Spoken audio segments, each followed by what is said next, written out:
Hello, everyone, and welcome to episode 21 of Nutanix Weekly. I'm your host, Andy Whiteside. I've got Harvey Green, who's coming off vacation, as well as am I. Hopefully, Harvey, you didn't sleep at an airport last night. I did. I slept in the Austin, Texas airport last night, and it was cold as hell in that airport. I guess that sounds like a terrible idea. I was wondering where Andy slept last night, but thanks for volunteering that. No, my goodness. Well, I had two of my kids with me, and that's Jirah Cox, who's also with us. Jirah is a guest host, or not a guest host. He's a co-host. See, I'm a little rusty. Hey, Jirah, how's it going? Hey, man. No more vacations for you. So it was freezing, and finally, I don't know if you can call it engineer mind or whatever kicked in. There was an upstairs section. I was like, well, I wonder if we go upstairs, it'll be warmer. And sure enough, it was warmer. So we got an hour and a half of decent sleep on the floor in a hallway upstairs in the airport. That sounds horrible, doesn't it? It does sound challenging. For sure, yeah. It did give me a chance to do a few podcasts as well as catching up on a movie I wanted to see. So Harvey, how was your vacation? It was good. I did not sleep on the floor. You travel like normal people in your family? Yeah, we try to, and try to make it so that everybody else can travel like normal people too, and we don't disturb them. Yeah. So Jirah, I thought about you. We went out to a couple national parks in southern Utah. We went to Arches, which is amazing.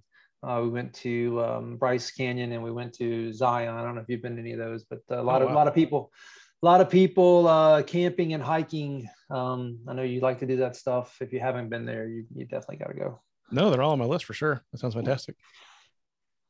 I saw tent camping. I saw glamping and $1 million motorhomes. I saw this crazy thing where they've got these tents that go up on top of your vehicle now. Nest, I think they're called. That looked like that'd be a lot of fun. For sure. Yeah, we have a minivan that we could take camping, so that one's out of the picture for us. Can't sleep on top of that, but we can fit a pretty big tent and a lot of air mattresses inside the minivan. So that's our style for now. I think all you need is a roof rack. I think this thing it's like a tent that goes on top of a roof rack. Oh, sorry. I guess I wasn't communicating the appetite for a roof rack on our minivan accurately. Yeah. You're right. I acknowledge that is the requirement. Yeah. Yeah. No, well, sure. And we last time we went, we saw a lot of pop-ups, and the kids were like, "Hey, those look easier and more comfortable." So we might be a pop-up in our future. No, that'd be awesome. That's some good family bonding there. Yeah, probably equal amount of setup, but just a comfier sleep at night, as well as some time in the bathhouse and all that other fun stuff that goes along with that type of camping. It was about 106 degrees, which honestly wasn't unbearable hot. But it's cool at night. Cool off. There goes that. It was a dry heat conversation. Mm-hmm. It was definitely a drier heat. There was plenty of sweating that went on. Lots of water was consumed. Well, you guys were chit-chatting about some Disney streaming before we hit the record button. What show is that I have no clue of that I'm supposed to know about? The newest Marvel movie, Black Widow, came out. It's the newest. It's the biggest COVID era movie release ever, and it made 60 million opening weekend just from streaming. 60 million. So you have, is it on Disney or somewhere else? That one's on Disney, yeah. So you pay extra for that? Yeah, movie? so you pay for whatever your Disney subscription is, and then this one was $30 that you could opt in to get unlimited viewings of you're basically buying it, I guess, early. Mm-hmm. So not bad. I mean, beats the cost of old school movie theater and snacks. How do we tie that into our world, that conversation around, okay, you get the basic service and then you get pops of money or pops of additional content for one-time fees. Does that apply in our world, or is it that we just pay for packages A, B, or C, and when you need to go and get the extra thing, you got to upgrade to a certain package? I mean, that world very much aligns with the SaaS world that we live in, and we're going to talk about today. Yeah, feature-rich base offering with if you need additional functionality of course, it's there for you when you need it. Mm-hmm.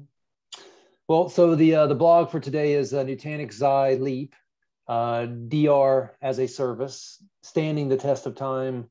Believe it or not, Nutanix Xi Leap, DR as a service just got easier. And this is a blog by Ed Collins and Joyce John. How well, maybe it comes up in this conversation, how Nutanix as a DR service, how you pay for it. So maybe let's go through the blog and then bring it back to this movie conversation and see if there's how this becomes a business conversation, just like in our own household. There's a lot of as a service things happening now that at the end of the day, you need to look at it as a business conversation as it meets the family budget, or maybe it doesn't. Maybe it's just a way of nickeling and diming us to death. Well, or maybe if we can offer some advice to other people watching their tech podcasts, it could help to plan out segues maybe before the show. I was going to ask you, Andy, as you're out there sweating in 106 degrees, how many DR tests did you do for your corporate environment?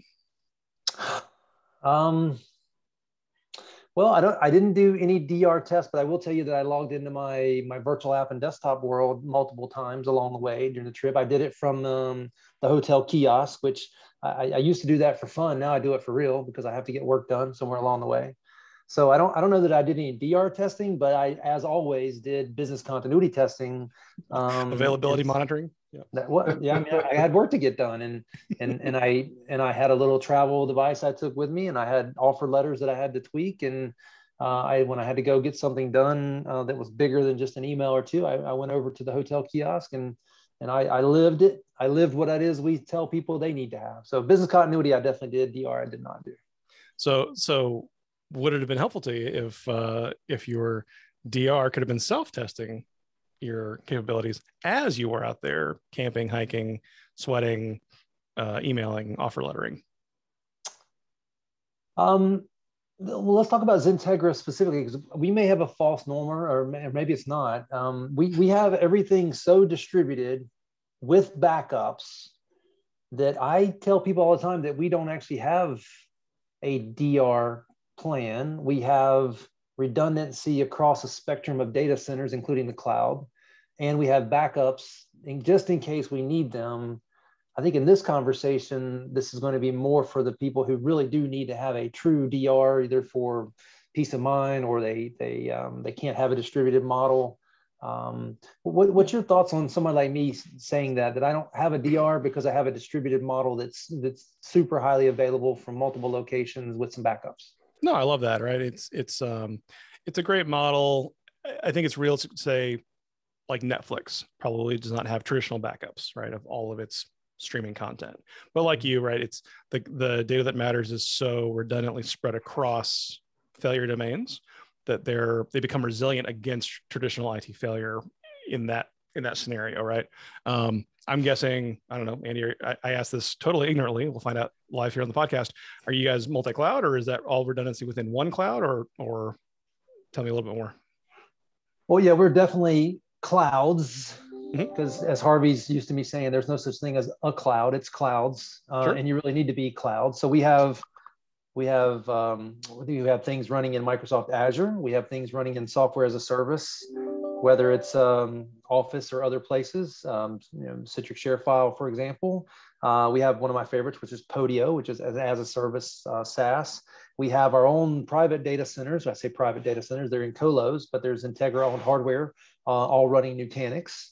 And then those are replicated across multiple data centers. So we have private, we have semi-private, we have SaaS, and we have public IaaS. So we are definitely a great example of clouds, and more clouds. No, you're totally multi-cloud, hybrid cloud all day, every day. And more importantly, you've thought through, it sounds like, done the creative tabletop planning of like what could take out this service or this function that runs my business. And that's honestly the most critical part of any kind of DR planning is the tabletop exercise of like, what kind of failure do we want to plan to survive? Because as I said before, it's that failure of imagination that really blows up a lot of best laid DR plans. Well, I would say in most cases, we just made it somebody else's problems. That's fair. I mean, that gets into a whole other conversation around like, vendor vetting and SLAs and the black box of as a service versus something more transparent about what's their availability model.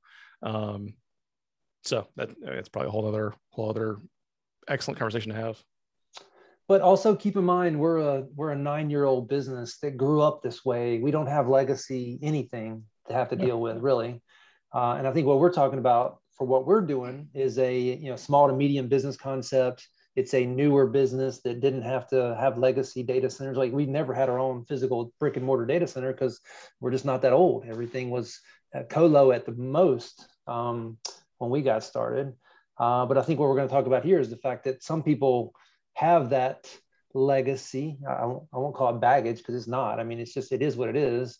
And what we're going to talk about here is how Nutanix can enable that DR, which some people truly do need to have a DR, whether it's for compliance or for keeping the lights on reasons. And so let's talk through what they're covering here in the blog as to how Nutanix Xi, has enabled people to have a true DR as a service without having that old model of 2 physical data centers, one for production, one for backup, or worst case that I ever lived through was having SunGuard, where I showed up down there and had about 1/5 of the compute capacity that I needed to bring my environment back up. Yeah, I mean, the causes for certainly needing a DR plan are numerous. I mean, I've heard about water mains breaking, cars crashing into transformers, whatever makes you need it, right? Like, so Xi Leap, which is our DR as a service offering, just exists to let you have your stuff, the stuff that makes up your enterprise software stack for your business, replicated somewhere else and available to use. It's actually not even a really new offering. We've had it for several years. But so this blog post highlights some recent enhancements delivered to the service. And what I was trying to fish out of you unsuccessfully, right? As you were sweating and hiking and camping and all that good stuff, you could have, if your business ran traditional on-prem apps that were less SaaSy, if you will, you could have had automated DR testing occurring in the background. I like this phrase that we've coined here in this blog post: 0-click DR testing. So as you're sending your data, your VMs to Xi Leap for DR, with this new ability lets it auto do DR testing for you, right? Power those VMs on, send you the report of, hey, I was able to recover everything you sent me. It took X amount of time to power on, or whatever the content of that report is. And then have that occur at regular intervals. So now the benefit there is, right, kind of like we would coach all of our customers, the benefit of your DR recovery is tied to your DR testing, right? Like, the more frequently you can test within reason, more benefits you gain, right? At a certain point, if you did like a daily test, possibly that might be diminishing returns, but that's a good problem to have if you can even get close to that, right? Let's get out of the annual or even less than annual testing that we might occasionally find among our customer base, right? So the more I can automate that testing and less time, but without linearly increasing the human time, right? If I can test twice as often without doubling the workload on my team, that's a win, right? If I can test 4 times more often without quadrupling their workload, that's a win. So that ability to say, my DR as a service offering will now auto test my replication, I think that's crazy cool. So wait, you want me to have DR and test it too? I'm sorry, Harvey, you're the customer here, right? So yeah, so testing is this thing we want you to do with the data you replicate. It's a fun role play. So I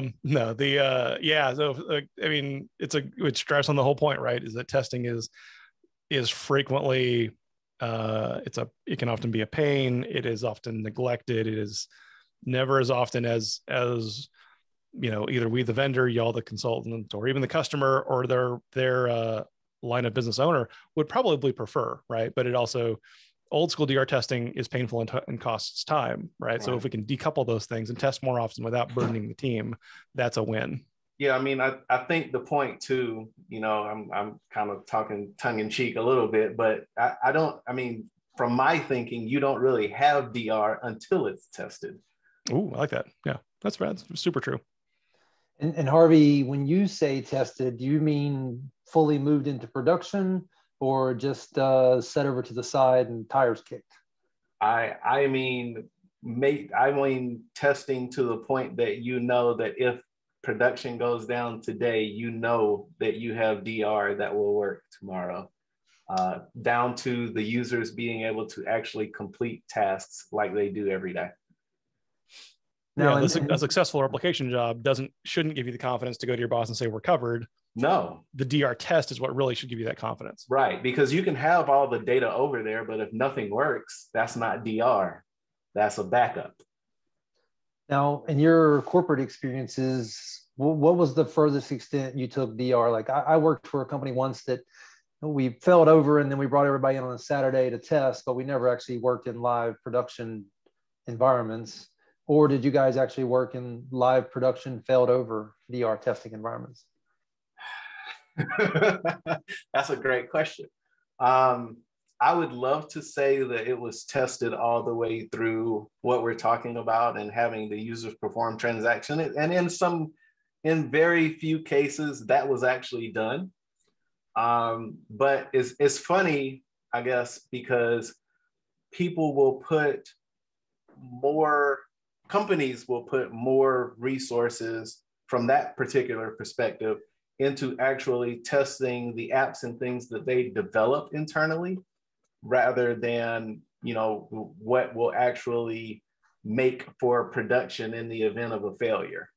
And I just think that's kind of interesting that you would go through all of that for one versus the other, when one is the only way you can make money and the other is the way that you can enhance and make future money and better, faster money.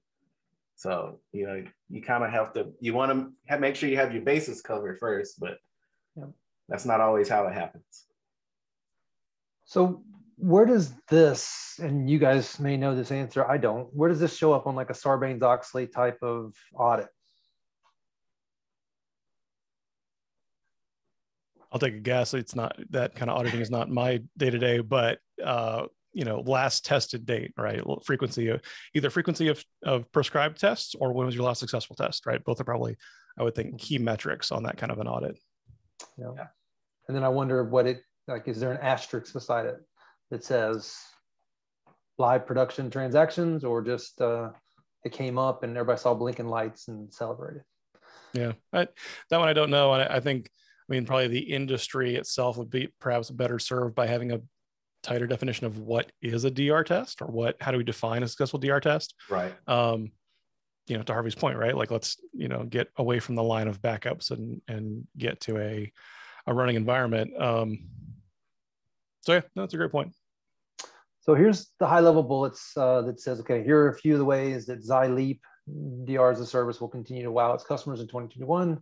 Automated testing, that's the 0-click, where I guess, Jirah, what that's really saying is you just kind of you schedule it for whatever frequency you want, and it does it and sends you a report. Yep. Oh, I did want to say a while ago that part of the XenTegra model comes because we look at desktop as a service as one of our primary workloads. And when you do desktop as a service, it teaches you to do a distributed IT model that kind of blends towards everything else that is doable in such a manner as the desktops are. So that's why we have another leg up on doing this, is it's the way we do things at XenTegra, is because desktop as a service almost always runs out of multiple data centers, and it obfuscated to the user as to where it's coming from. We kind of dictate and control where it comes from. Yeah, that was actually a point that I didn't get to while you and Jirah were going through that. When you started and you were answering his questions, you kind of said that you really didn't have DR because you had this distributed model. And I was kind of thinking from the other side of that, your distributed model is also your DR, because, basically your disaster recovery is recovering from a disaster, right? One data center blows up and you can run in another one. You just recovered from a disaster. So that kind of qualifies, if you ask me. It does. It's more impactful to say, I don't need no stinking DR plan. Right. But it really is a DR plan. Almost the perfect DR plan for someone geographically as dispersed as we are here in the US and Canada. But in the future, we're going to be multiple countries on different continents, and that's going to become even more interesting. Jirah, in the scenario where you have my ultimate goal where, okay, so let's say you have a distributed model. Okay, fine. What if you had a model where you had a production and you had like Xi Leap for your DR as a service? Could you do what I would really love customers to do, which is to fail over for a week or so and then fail back the next week? Is it built for that type of vetting of the DR? Yeah, 100%. It's absolutely built to let you fail over, run in a performant fashion, run live workloads, keep users, keep the business online and happy and run. And then fail back to on-prem if you want to, fail back to wherever it replicated from. Or if you need workloads that run there 24/7, you can also do that as well. So you can have some VMs on-prem, some VMs that run in Xi Leap. All that's configurable. Have you had customers that failed over once and then maybe failed over again later, and then finally the third time they failed over and they never brought it back? It's a very valid use case for sure. Yeah, I mean, either that or what I always envisioned as sort of the brass ring, right? The gold standard of like DR testing is one site quits being production and one site quits being DR, and it's simply just availability zone A and B. And if the application can't stretch across both of them, I'll at least move it periodically, maybe every month, right? So that my failover gets as automated, as quick, and as low drama as possible, right? And I don't have a dedicated production budget line item and a DR budget line item. It's simply multiple availability zones that I offer up to the business for use. Yeah, that was getting exactly to the point that I was going to bring up next, is if you still have what you refer to as primary and secondary, or primary and DR, then you should be examining. Yeah, I think that's a good way to kind of vet yourself. If you still have primary and secondary, you haven't gotten to where you need to go yet. It doesn't mean you're doing it wrong. It just, you may have legacy applications that there are client server apps and latency is a big issue, or maybe it's even web-based apps, but the server side of the application equation is what's holding you back. Yeah. Well, I mean, like you asked the question, Andy, about like, does your DR test involve running at the secondary site and with live IO? And if it doesn't, it's interesting to at least catalog what are the constraints there that keep you from wanting to do that, right? Is it often going to be probably network latency or adjacency or speed related, right? Compared to, hey, it's 2021. We've spent the last year and a half as a globe on like video calls, right? Like bandwidth is sort of a more of a commodity offering than ever, right? Bandwidth is getting better and better in the entire developed world. Speed's increasing, it's perhaps time to reevaluate business tolerance for, do I need to have a primary Active Directory site, or can I have multiple, right? Can I have, let's rethink, DNS and so forth, and have that availability get broader. Mm-hmm. And IPv6 too, right? I mean, that's a game changer in some of this. All right, so the three bullets that we haven't managed to get through here: automated testing, layer 2 stretching. Which, Jirah, is there a paragraph or two that goes into each of these in more detail? I think there is. right? Yeah, it's an enhancement to the networking, right? The VPN that can connect your on-prem data center to Xi Leap. Mm-hmm. That allows you to fail over just part of a subnet, right? So in the past, again, on the topic of like friction and what keeps you from wanting to do a DR failover, right? What's the painful part of that? It can be, hey, if I have to move the entire subnet from this switch to that switch, well, then that's going to be friction and keep me from wanting to do it on the same kind of granularity that I might want to get closer to, like, say, a SaaS application operating model. And so now with this enhancement, now you can do a partial subnet failover, which lets you do better IP address, MAC address preservation, and when you do that failover, so drastically reduces the pain felt there with the layer 2 stretching. Mm-hmm. And I think that's one of the biggest obstacles in the whole thing is networking on each side of the fence, and how you either re-IP everything or you keep it from stepping on each other's toes. Right. Yeah. And then finally, the third bullet here, the RPO Sizer, so recovery point objective sizer, not to be confused with recovery time objective. Did I get both those right? You did. And having, and I meet with people all the time, and I ask them what their RPO is and their RTO is, and they look at me and say, well, what should it be? And I look back at them and say, well, what should it be? It's your answer, not mine. And honestly, it's the executives that need to have the answer to that question.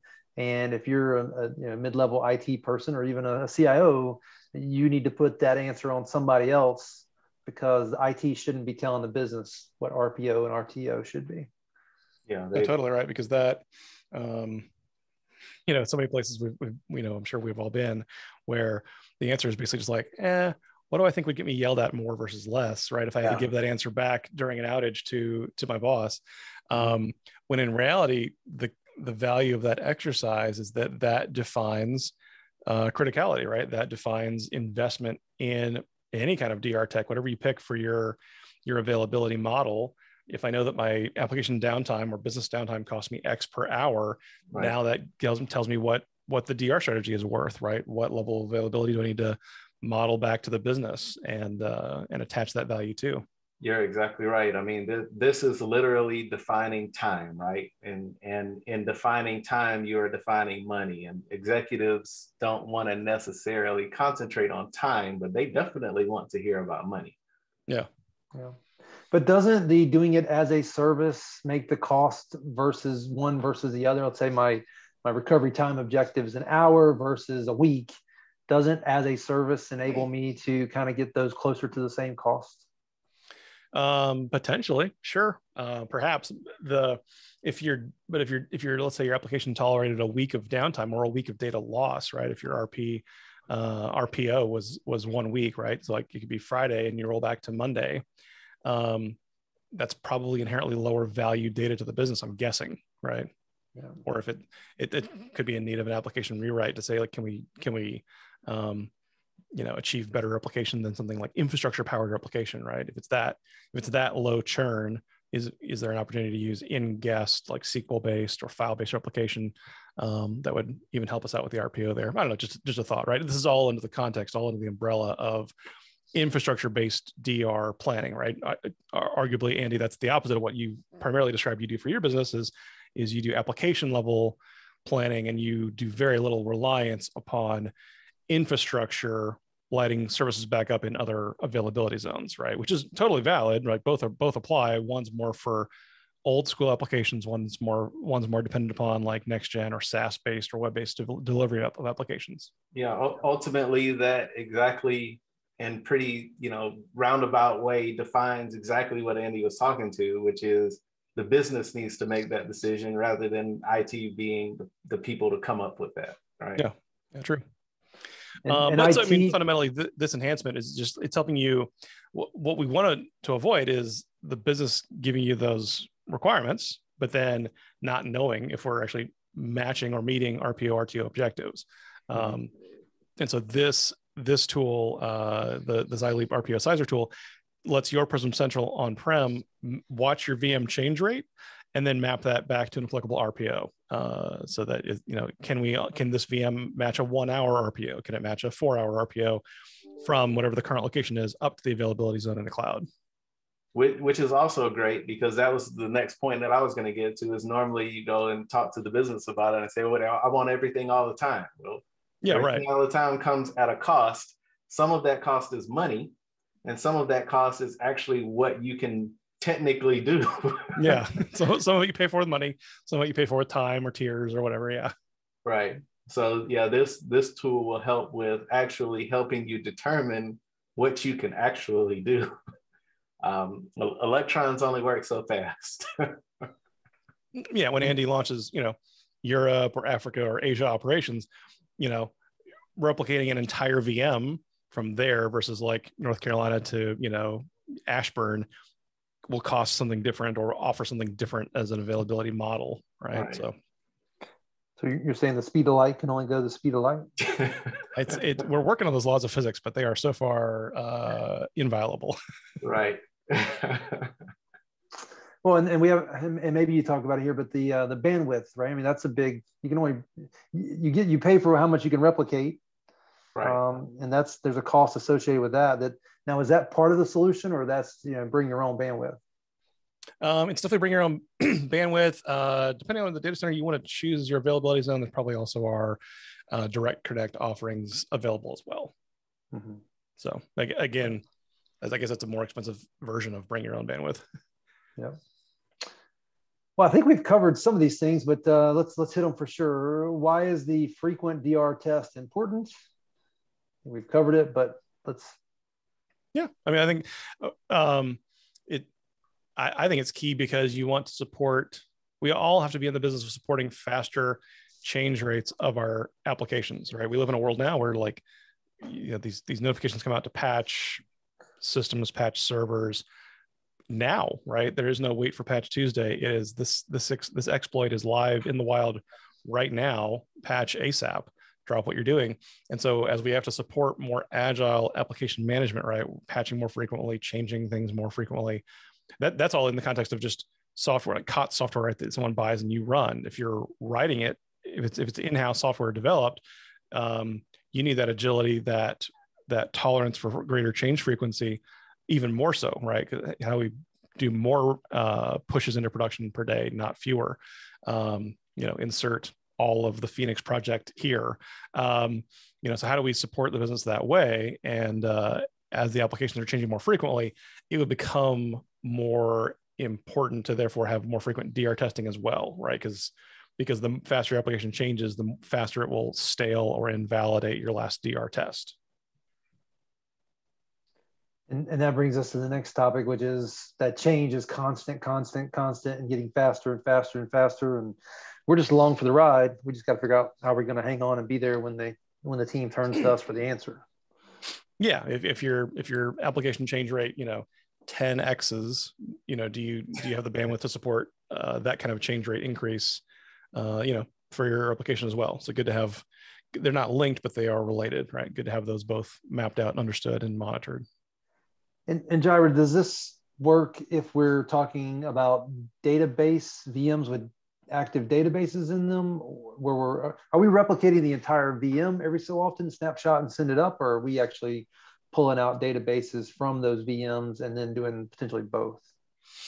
So Nutanix, of course, we operate at the infrastructure level, right? Sending VM disks from point A to point B.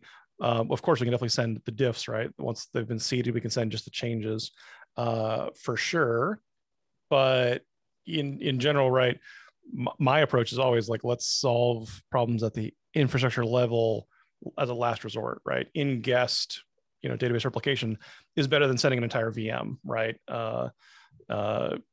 Sending the VM is better than restoring from backup, right? So there's always like a hierarchy, but in-guest replication, native replication, right? Whatever, doing a SQL AAG, doing Oracle Data Guard is certainly better than, when there's cost tolerance for that, is better than doing it at the infrastructure level, right? Or doing like a subnet failover versus, requiring versus engineering for like DNS discovery or VM re-IPing, right? So on the hierarchy of preferences, right, it's better to do it in-guest at the application level, but infrastructure is always the sort of the catch-all, right? We can always fall down to that level and do it there.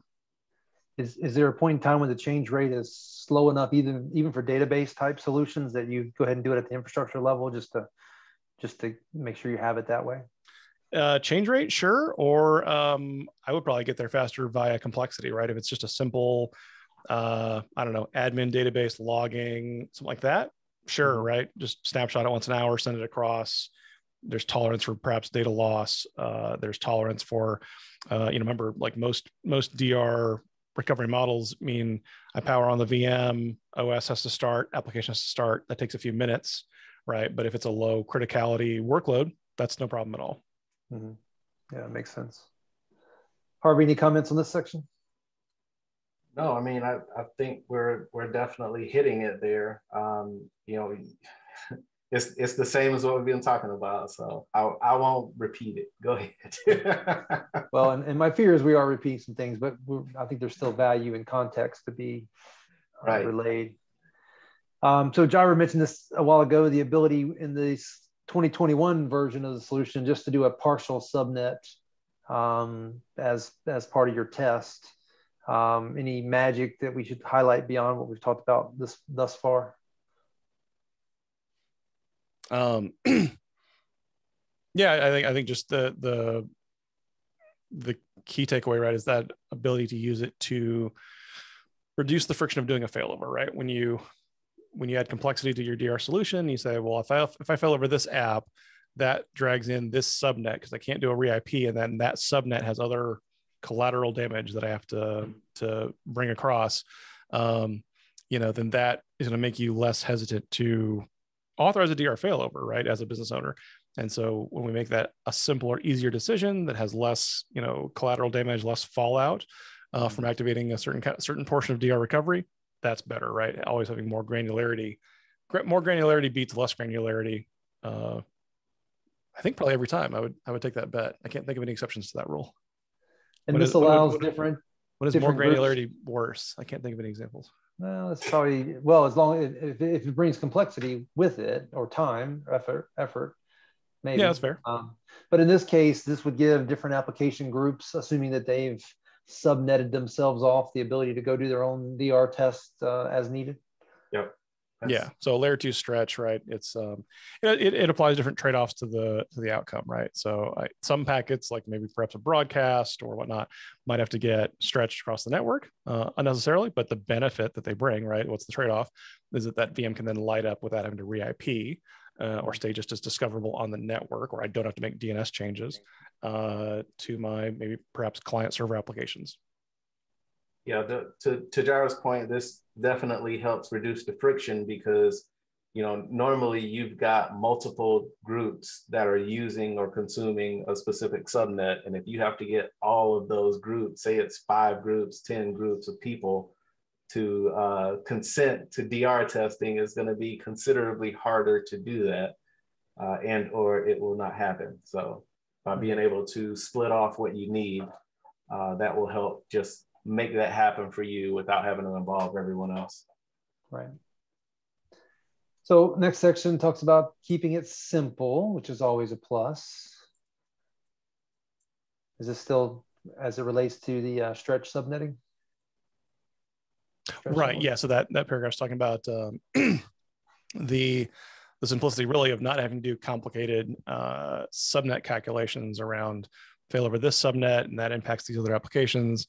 The simplicity there comes from the, again, granularity of having smaller effects, right? So we can just bring over this VM and stretch the layer 2 connections back to the primary subnet.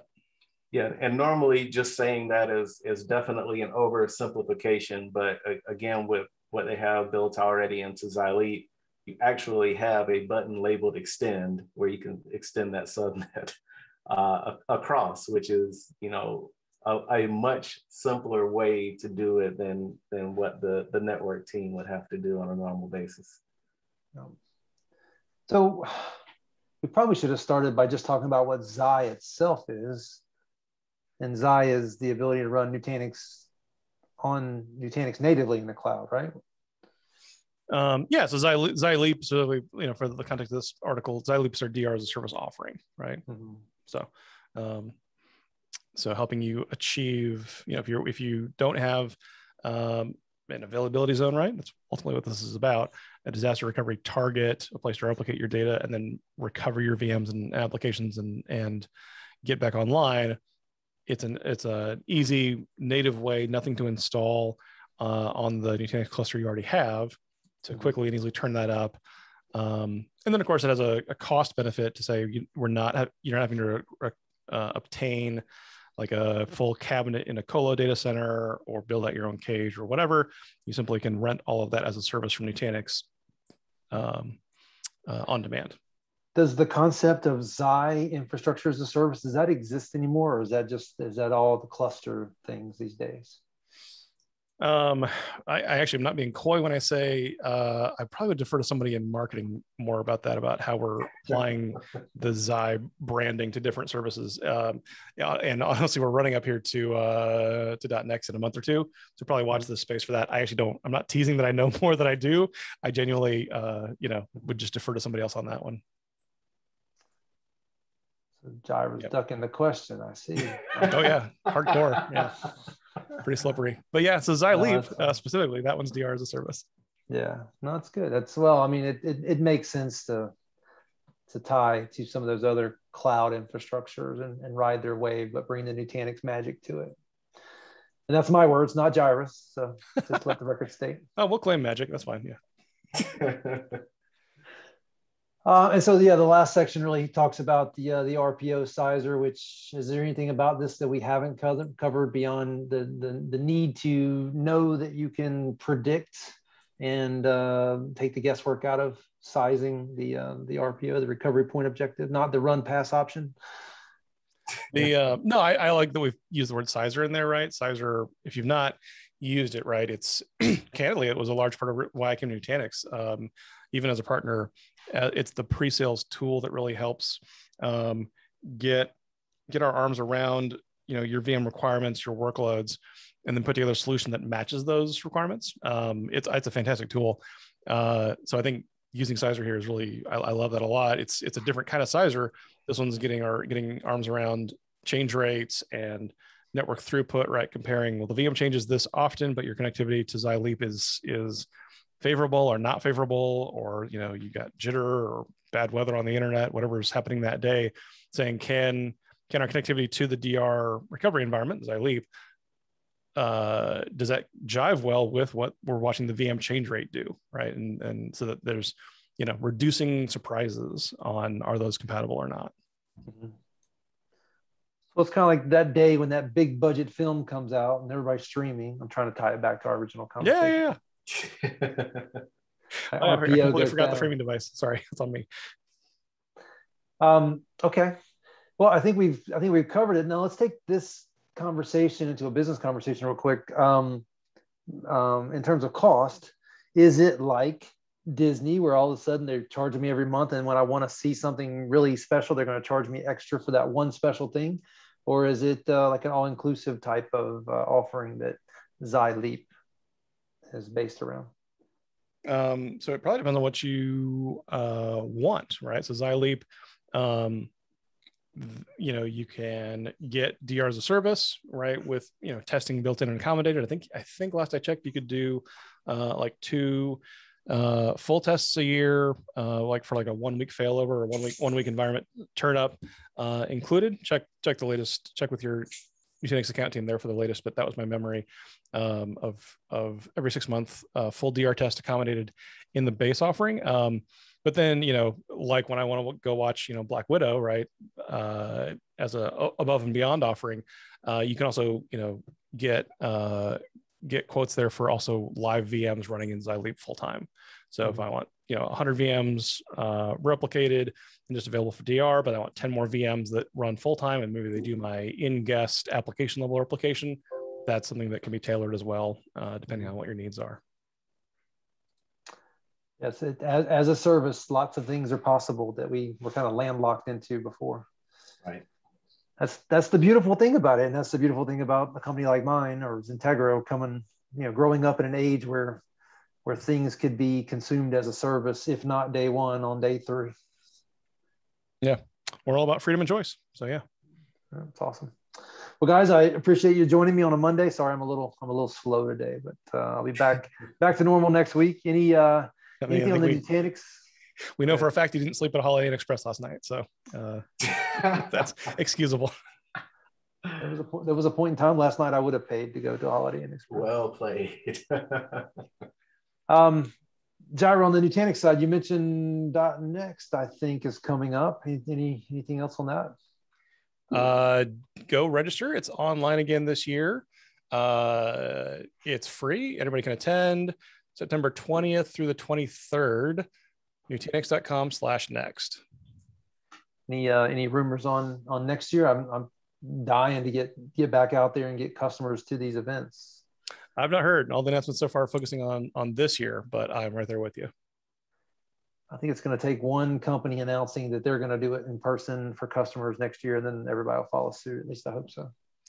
I think there's probably some nuance as well. Like we're very lucky that the U.S. is, has broad vaccine availability and is at the cutting edge of reopening, right? But I think we only run, I can't remember if we run 2 or 3 .next in person. I can't remember if we have, I know we have EMEA. I think I don't think Asia has a dedicated one just yet. So then that broadens a lot of considerations right there to like globally, what's the recovery rate looking like? Right. You do at least have HIMSS going on, the healthcare summit going on next month. So if the healthcare people are okay with coming back together, there you go. We're either all good or all screwed. I'll just say follow the money, and that's where you'll find decisions being made. Right. Well, gentlemen, I appreciate it. I've got one more podcast to do today, and then I'm done. Then I'm gonna take the rest of the day off. On a day's work. Yeah. All right, guys. Thanks. Appreciate the time. Yep. Thank you. Talk to y'all.